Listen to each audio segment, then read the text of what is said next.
syempre, ayan, doon na tayo sa nahuhulog. Ayan. Ito yung pinakauna, hinuli natin kasi syempre ito yung parang most stream, 'di ba? Na song mo talaga sa Spotify, syempre sa Laging nasa top 20, di ba? Totoo. At syempre sa YouTube channels ng iba't ibang mga nag-upload at gumamit. Even yung mga content creator na ginawa itong background music, 'di ba? So nakwento mo nga na parang sequel yung Langit. Pero paano mo na nahuhulog? Noong time ba na ginagawa mo to, bukod sa boredom, in love ka ba? Oo, syempre. In love siya. O paano? Kwento. Ano yan, in lababo kasi naghuhugas akong pinggan. Hindi. In lababo. Hindi ka totoo ba? Totoo. Habang naghuhugas ka ng pinggan, Talaga? naisip mo siya. Lagi kong kinikwento yun pag nagigig ako na nasulat ko yung nahuhulog dahil naghuhugas ako ng pinggan nun. Talaga? Tapos ayun, parang naisip ko yung melody nun. Tapos ayun. Ganun? Tapos ayun, pagkas ko maghugas, Sinipra mo na. Paano? Buti. Kasi napanood ko yung interview ni Sir Julius Babaw kay Sir Venny Saturno. Sa kanya, parang ginagawa niya muna nung sa gitara. Diba? Yung sa'yo, yung melody muna, tapos saka mo sinulat. Yes, oo. Melody. Minsan vice versa na una yung lyrics. Pero mostly, yun nga, melody muna. Tapos, tsaka ko lalapatan ng lyrics. Tapos after mo lapat, yung melody mo, paano ginagamit mo?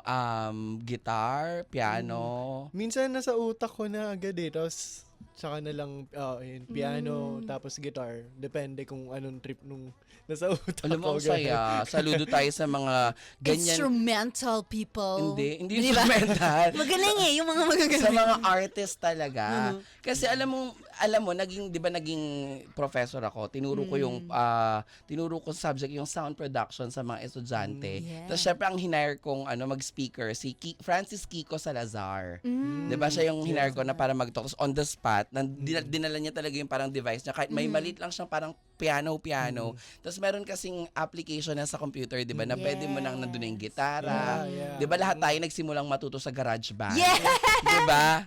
Fun fact, GarageBand lang yung Yung nahuhulog. Oh, see? Totoo. Diba? Sabi ko sa iyo doon papunta yung sinasabi ko diba? Oh, diba? Totoo, diba, sa GarageBand. Pero kapag ka nagustuhan mo na yan, minahal mo na yung ginagawa mo, mag-upgrade ka. Kaya dadami yung mga apps mo, lalong magiging maganda kasi ang mga kabataan ngayon, walang tigil yung utak niyan sa kakaisip. Diba? Sa kakaisip ng mga na gusto nilang may mapatunayan sa kanilang sarili at sa kanilang mga magulang. Kahit naman tayo, diba? Gusto natin maging MYMP, diba? Oo, make your mama proud. Oo, diba? MYMP. Yes. Yun talaga, diba? So, ang galing. Sa lyrics niya, bakit gano'n? Bakit gano'n naman yung bakit nakabasag ka ba ng pinggan? Nahulog ba yung pinggan? Paano? Hindi naman. Siya. Kasi yun nga, since pandemic nga yun, ulit-ulit. Pero ayun, nung pandemic kasi parang minsan lang kayo magkita. So, kaya ako siya nasulat kasi parang every time na nagkikita kami, binibilang ko bawat saglit. Ayun, ninanamnam every minute, ganon. So, ayun, doon ko siya nasulat. Tsaka nasulat ko siya kasi nung doon sa certain person na yun, doon ko naramdaman na nahuhulog talaga ako.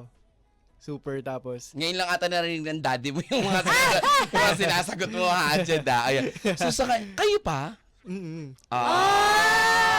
Siyempre naman, gawang ka ba ng kanta? Siyempre, parang ang ganda-ganda niya, di ba? Kasi siyempre, parang lagi niya kikwento sa friends niya, you know what, guys? Alam mo yung song na yan? Ako yan. Sa akin, sinulat ni Jed yan. Ang cute, no? Di ba? Kung ako, ikaka-proud ko yan, dahil pasok sa Billboard chart, di ba? Bakit naman hindi ikaka-proud? Ang tara.